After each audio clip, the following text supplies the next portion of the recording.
ট্রেনটা আছি এটার নাম হচ্ছে কুরলা এক্সপ্রেস।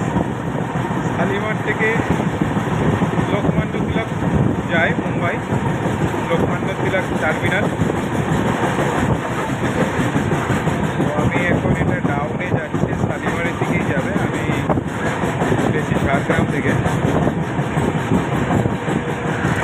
গাড়িটা ধরেছি। এইবার মনে হয় আসতে চলেছে ওই অভিশপ্ত জায়গাটা যেখানে জ্ঞানেশ্বরী এক্সপ্রেস অ্যাক্সিডেন্টটা হয়েছিল, সম্ভবত 2000 সাল ইয়ারটা। আমি অনেকটা ছোট, মনে হচ্ছে 2000 সাল সম্ভবত হবে। তবে তার কোচগুলো বা মালগাড়ি যার সঙ্গে যে অ্যাক্সিডেন্ট হয়েছিল সেগুলো এখনও কিছু কিছু জিনিস পড়ে আছে,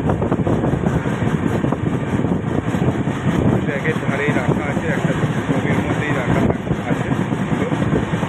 রেল কর্তৃপক্ষরা ওগুলো তুলে নিয়ে যায়নি।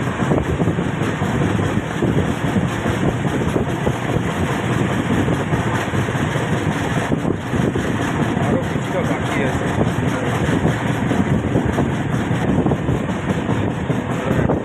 এইগুলো পড়ে আছে এখানে, গাড়ির ওই অপর সাইডেও আছে। আমি তো জাস্ট একটা সাইডে দেখাচ্ছি।